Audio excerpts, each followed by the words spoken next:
Welcome back to the Farm Show on Westplex Talk 1045. As promised, we have some livestock news as well as some row crop news. So let's get right into it. The folks at the Missouri Cattlemen's Association share some news from the folks at the Missouri Department of Agriculture.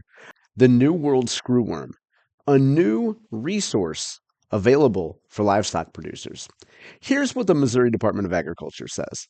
The New World Screwworm is a parasitic fly capable of causing severe damage to livestock and other warm-blooded animals.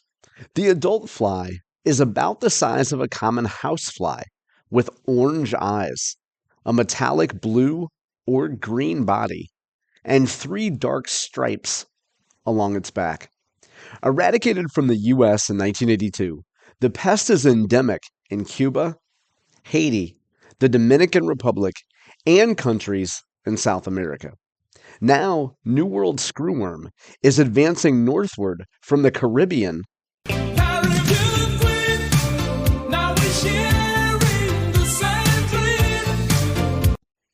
No, Billy, this is not a Caribbean queen. This is a Caribbean nemesis. Anyway, advancing northward from the Caribbean and South America into Mexico.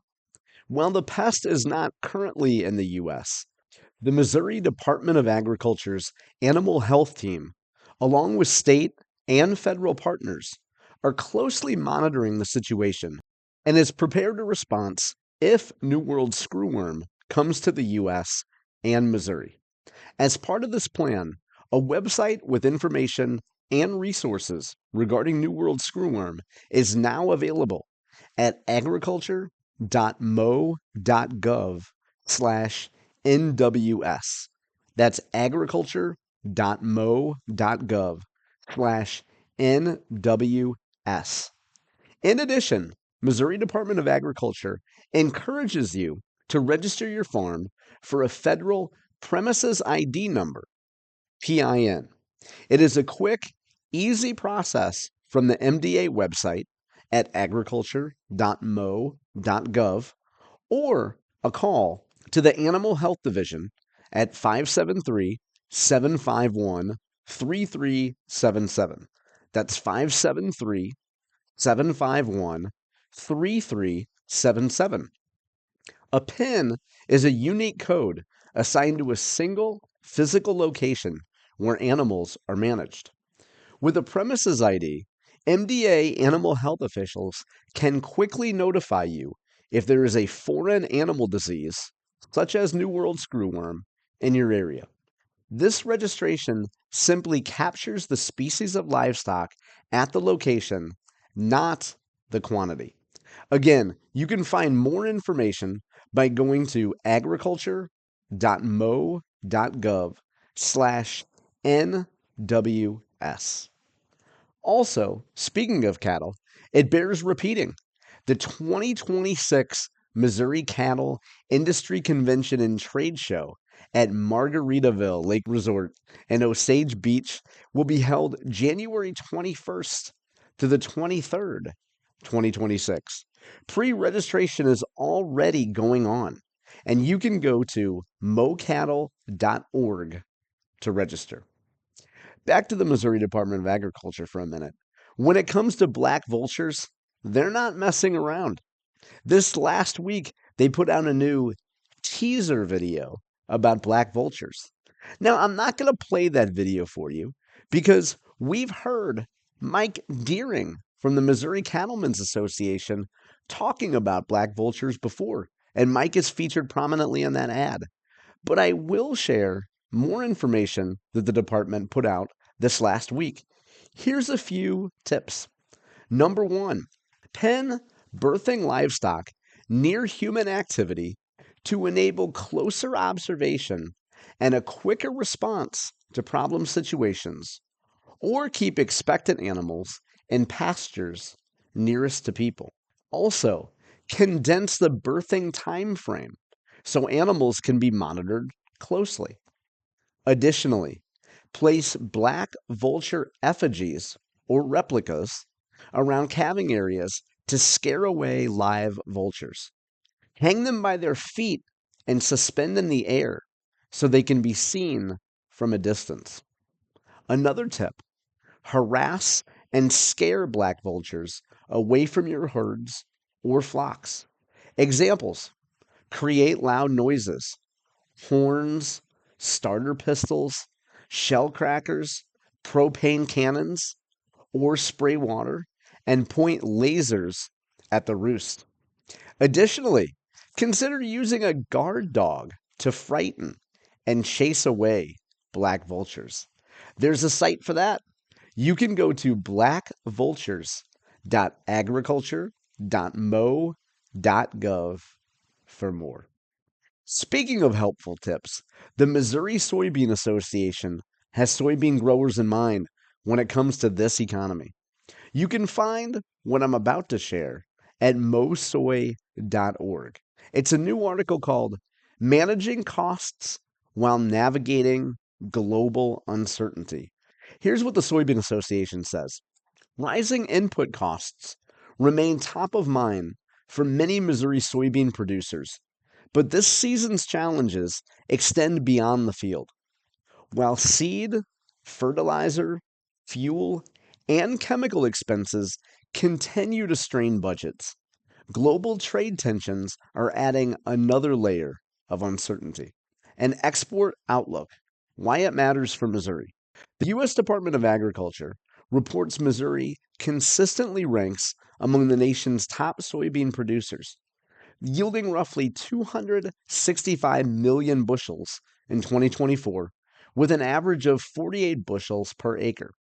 The Missouri Soybean Merchandising Council reported about 87 million bushels were exported during the 2023 to 24 marketing year. The state soybean economy is linked closely to international demand, particularly from China, which once bought more than a half of all U.S. soybean exports. That connection has weakened amid renewed tariff disputes and suspended import deals. Analysts estimate national soybean exports could fall by up to 20% without a new U.S. China trade agreement. Lower export volumes typically pressure prices at harvest, leaving growers with less room to absorb high input costs. In response, Missouri's checkoff program is investing in local crush facilities, biodiesel production, and soy-based manufacturing to reduce reliance on exports and strengthen in-state demand. Expanding domestic markets can help stabilize prices and give growers more marketing flexibility when global sales fluctuate. Now, strategies to minimize input costs. Number one, soil first, then fertilizer. Regular soil testing remains the most effective way to cut unnecessary fertilizer costs. MU Extension specialists recommend basing phosphorus, potassium, and lime applications on current test results rather than fixed schedules. Maintaining near neutral pH supports nodulation and nitrogen fixation, and spreading nutrient purchases over multiple years can help avoid buying at peak prices. Secondly, seed and variety spend. Seeding rates can be adjusted without hurting yield in most Missouri fields. Research from MU Extension shows that final stands between 100,000 and 120,000 plants per acre often achieve maximum yield potential. Matching trait packages to field-specific weed and pest pressures prevents overspending on technology that doesn't deliver added value. On-farm strip trials provide reliable data to guide those decisions. Herbicide and chemical programs. Weed scientists continue to caution against cutting herbicide rates. Skipping residuals or delaying post-emergent sprays can lead to escapes and resistance, which are more expensive to fix than prevent. A layered, full-rate herbicide program applied on schedule remains the most cost-effective approach. Consistent scouting helps growers target applications only where needed. Fuel, field operations, and passes. Fuel and labor costs are often underestimated. Tracking field passes and gallons used per acre highlights opportunities to combine operations, such as pairing herbicide and foliar applications. Precision technology, including section control and auto steer, reduces overlap and saves both time and fuel. Finally, leverage checkoff and local demand. Missouri Soybeans checkoff programs fund research and market development aimed at lowering production costs and expanding domestic demand. Growers can access regional plot data, efficiency research, and market updates through Missouri Soybeans and MU Extension. Participation in these programs ensures local dollars return as practical solutions on Missouri farms. Now, those folks at the Soybean Association lay out what to include in your planning.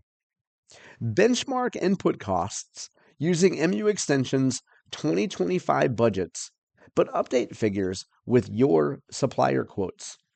Build flexibility into crop plans to account for volatile markets and variable fuel prices. Treat efficiency as a year-round priority, from nutrient management to logistics, and document savings to measure what works. With global markets in flux, Missouri soybean farmers have limited control over prices, but they can control how efficiently they produce each bushel. By refining management, investing in soil health, and capitalizing on local demand, they can maintain profitability even when trade winds shift. Once again, you can find this piece by going to mosoy.org. And in C Block, we'll have more information on how to save some money going into the 2026 planting season. Again, that's in our third segment, which we call C Block. Additional piece of beef news coming from Fox 2 St. Louis this week. Reporter Mark Zen traveled to mid-Missouri. Now, originally I was going to play this clip for you, but then I read the print version of the story. I should say the version of the story that appears at fox2now.com, and it had a lot more detail. So I'll read what Mark actually wrote. Reporting from Owensville, Missouri, Mark Zen writes, record high beef prices could lead to lower quality meats at the grocery store. August Horseman, a first-generation rancher who operates on more than 1,000 acres in central Missouri, said the beef market is like any other industry in America, at the hands of supply and demand. Horseman says U.S. beef cattle herd inventories are low. Horseman said he wanted to be a rancher since he was 3 years old. He owns Horseman Cattle Company, which is located in the middle of the rolling hills of Gasconade County. Low domestic supply, coupled with steady demand for beef in the U.S. and around the world, forces the country to import additional beef that can't be produced internally. Because of sky-high prices at checkout, President Trump said the U.S. will increase beef imports from Argentina to make up for the lagging supply. Despite controversy surrounding the move with the South American country, Horseman says it's nothing compared to what's already coming into the country from Brazil, Australia, and Canada. Horseman says Argentina is just a blip of what we actually are importing. Zen writes, even though the result could be cheaper for consumers, ranchers in Missouri said foreign beef imported into the U.S. will end up being a bad thing for the average customer. Ranchers like Horseman fear that more foreign meat means a better chance of it ending up on your table, whether you know it or not. Horseman says, the best way to know what you're eating is to source it local from a farmer. Zen writes, not far away in adjacent Marys County, one rancher said, you typically can taste the difference between beef from another country and meat raised in the United States. Chuck Sandboff, a rancher in Vienna, says it's just a lot better beef. As imports increase and prices fall, Sandboff and Horseman say it's more likely large beef processors, including Brazilian owned giants like JBS and National Beef Packing Company, will be, quote, mixing meats, end quote. Horseman said that many ranchers in Missouri want to return to mandatory country of origin labeling, something that had existed in many areas until a 2015 withdrawal by the U.S. and other countries over global trade concerns. Horseman says, tell politicians that you want to see country of origin labeling on your beef. Even though prices are high, Horseman said ranchers aren't seeing any higher profits. Horseman says, I lost $250 a head in this price crash. If we're out here losing money on these cattle in that quick of a time, why is the average price of box beef, which is your end product going to your grocery store, why is that up?